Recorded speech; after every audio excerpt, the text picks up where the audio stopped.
Tenemos, sin embargo, demasiadas cosas en común y con ella luego haría varios cortometrajes. Con ella encontraría la forma de volver a sentir interés por el cine y realizar cortos. Al conocer mi relación con Nama, Laila se mostró por primera vez celosa. Al comienzo se había mostrado ante ella muy simpática, ya que siendo Nama israelita tenía la posibilidad de tener a alguien para hablar en hebreo. Pero entre ellas existió siempre y desde el comienzo una rivalidad que crecería con el tiempo. Y Laila se puso frenética cuando Nama se mudó a una de las habitaciones que se desocuparon en el departamento en donde yo vivía. Nama misma organizó una fiesta en el departamento para celebrar el que hubiera conseguido un nuevo hogar, y la reunión fue un verdadero éxito.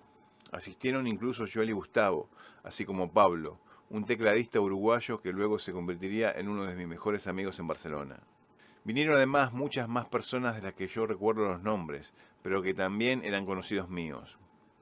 Por aquel entonces tenía un grupo de amigos aún mayor que el que tenía cuando estaba en Argentina, y eso que nos llegaba al año de vivir en aquella ciudad. Aquella fiesta, en donde la mayoría de nosotros terminó alcoholizado, es digna de mención por un suceso que le ocurrió a Nama. De todos fue la que sin duda bebió más, y cuando la fiesta estaba por la mitad, ya iba de un lado a otro saltando y bailando. Llegó a aparecer semidesnuda para ir a bañarse y luego salió patinándose del baño con el agua que ella misma arrastró desde la ducha. Con Gustavo improvisaron un juego que consistía en gritar con la boca muy cerca del ventilador para que se distorsionaran las palabras que decían. Todos se reían y la festejaban, pero llegó el momento en que ni siquiera se podía mover, por lo que se fue a su habitación y ya no se la vio más. Poco a poco los invitados se fueron marchando según avanzaba la hora, y Pablo no sabía si irse o quedarse a dormir en el sillón tal y como yo, al ver su estado, se lo había sugerido. Cuando solo quedábamos Laila, Pablo y yo, le dije a mi amigo que me iría a la habitación con Laila y que él, si quería, se podía quedar a dormir en el cómodo sillón que teníamos en la sala, o, si esto no le agradaba, podía preguntarle a Nama si lo dejaba quedarse con ella. Obviamente le dije aquello en broma, y luego sin más me metí en mi habitación junto a Laila. Por razones evidentes, estuve un largo rato sin dormirme, y cuando había transcurrido como una hora, escuché la puerta de entrada que se cerraba de un portazo. Me levanté de la cama y al asomarme por la ventana interna que daba a las escaleras, vi a Pablo que bajaba presuroso los peldaños. No le di al suceso mayor importancia y me dormí a la brevedad. Al día siguiente, luego de volver del trabajo, me encontré con Nama en medio de la sala armándose un porro. Me dirigí a mi habitación, pero ella me interceptó y me dijo que quería hablarme. Me contó entonces que se había despertado en mitad de la noche al creer que alguien la estaba acariciando.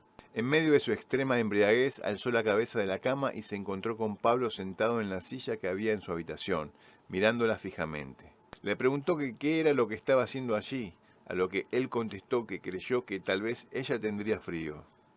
Nama se había acostado completamente desnuda y ahora que hablaba con Pablo estaba tapada con una frazada. Le pidió que se fuera y le recordó que estaba demasiado borracha.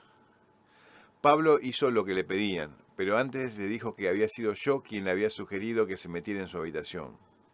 Luego salió y, como contaba un poco más arriba, se fue de la casa. Fue por la mañana cuando Nama reunió las piezas de lo que había ocurrido y las colocó en un todo, llegando a la conclusión de que Pablo la había manoseado. Cuando me lo dijo estaba muy indignada y a la vez furiosa conmigo, aunque dudaba que yo realmente hubiera obrado de mala fe. Por mi parte le dije que sí le había hecho aquello, pero lo había hecho en broma, y que nunca creí que Pablo llegaría a hacerme caso. Enseguida llamé por teléfono a Pablo y me contó con voz nerviosa que no le había hecho nada, que solo la había cubierto con la frazada y luego se sentó en la silla y se la puso a mirar. Recalcó que se quedó dormido mientras estuvo en la silla y no recuerda cuánto tiempo estuvo allí. Fue la propia voz de Nama la que lo despertó de su letargo. Entonces tomé todo aquel asunto como si hubiera sido una comedia y le pregunté a Pablo si llegado el momento yo le decía que se tirara por la ventana, él estaría dispuesto a hacerlo. Pablo habló por teléfono con Nama y le pidió disculpas, pero entre ellos se formaron ciertos recelos que según creo jamás fueron superados. Mi relación con Nama se fortaleció, como he dicho, por nuestro común amor por el cine y sobre todo por los cortometrajes. En aquella época todavía ninguno de los dos tenía filmadora, pero eso no impidió que termináramos haciendo varios cortometrajes juntos. Para la tarea utilizamos una cámara de fotos mía y su computadora para montar las imágenes. El primer corto lo filmamos improvisando completamente el guión, toda una noche. Al amanecer ya habíamos terminado nuestro primer trabajo juntos. La historia: un combate entre dinosaurios de juguete en medio del sillón de la sala, un ataque a un brujo por parte de una media docena de gatos de porcelana, una mariposa que era una langosta decapitada, y al final, yo mismo como un personaje que entraba a su hogar y encontraba el caos formado por los endemoniados y malignos objetos de la casa. Lo importante era que no parábamos de reírnos durante toda la noche. Por vez primera veía las infinitas posibilidades del montaje, cuestión fundamental que haría florecer mi amor por la realización de cortometrajes en el futuro. Y fue la primera vez también que vi las posibilidades de grabar sonido aparte. Para una escena en donde uno de los dinosaurios derribaba a otro, era necesario que Nama lanzara un grito para simular el dolor de la criatura.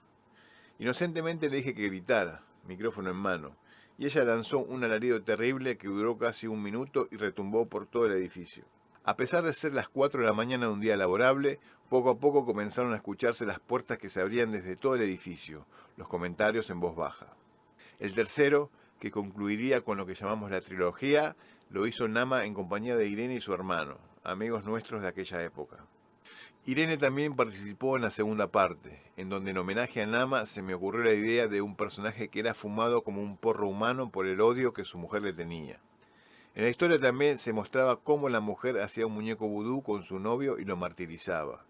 Se nos ocurrió un curioso efecto visual que consistía en que cuando la malvada le hurgueteaba la nariz al muñeco vudú, al personaje se le movía la nariz al compás de lo que le hacían.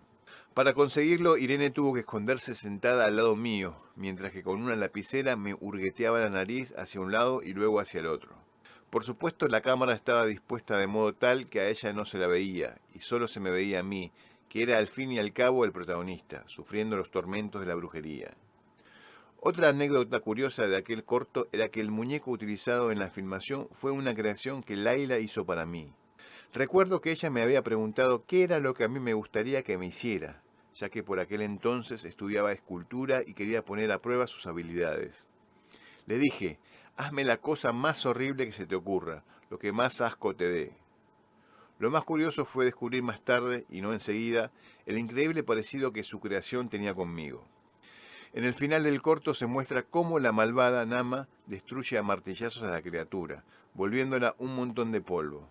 En una secuencia paralela se me veía a mí sufriendo espasmos y, luego, como la bruja envolvía los restos del muñeco en papel de fumar.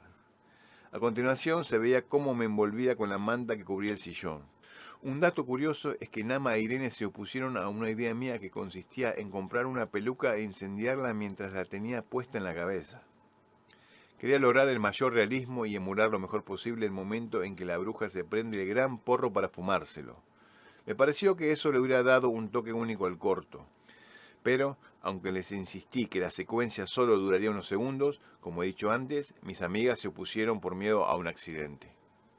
Mientras tanto, seguía acudiendo a mi trabajo de la construcción en Martorell. Seguía leyendo, seguía tocando con Gustavo y Joel en la banda. Los días que se me pasaban en el trabajo se me volvieron monótonos y aburridos, y me costaba trabajo detenerme inquietamente que no paraba de crear historias. Me habían nombrado asistente de un trabajador ya entrado en años, y que tenía una relación especial con el jefe, por lo que trabajaba, como dicen en España, a su bola. Si el hombre tenía que levantar una pared, se tomaba verdaderamente su tiempo, midiendo y pensando qué era lo que iba a hacer. Yo me aburría mucho, y por momentos no tenía nada para hacer. Me fijaba que no le faltase cemento o herramientas a mi compañero, y luego corría con gran ansiedad a grabar las tomas. El lugar donde trabajábamos contaba con unos hermosos paisajes, por lo que aproveché las circunstancias favorables para retratar la historia de un pequeño reloj despertador que cobraba vida, y viajaba a la ciudad para encontrarse con quienes los habían creado. Completé la secuencia con el pequeño relojito viajando en el tren, y luego deambulando por las calles viendo cómo el hombre había condenado en negocios a muchos como él a ser simples objetos. En el final, el relojito sufre una crisis existencial, y luego de entrar en los excesos, termina ahorcándose. Grabé una voz en off que luego agregué a las imágenes. Eran más que evidentes las influencias de Borges en aquellas líneas, y mi amigo César, luego de verlo años después en Buenos Aires, hasta me dijo que era un plagio. Por supuesto que tenía razón, pero no recuerdo cómo fue que hice el montaje, ya que no me compré mi primera computadora hasta el verano del 2005, cuando mi hermana vino de visita a Barcelona.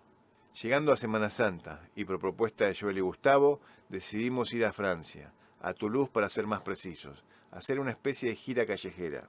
Sabiendo que contaba con 4 días de vacaciones, la banda sintió que era el momento de expandirse. Por supuesto que no había mayor plan que agarrar nuestros equipos a pilas y nuestros instrumentos y tomarnos un autobús para lanzarnos a nuestra suerte.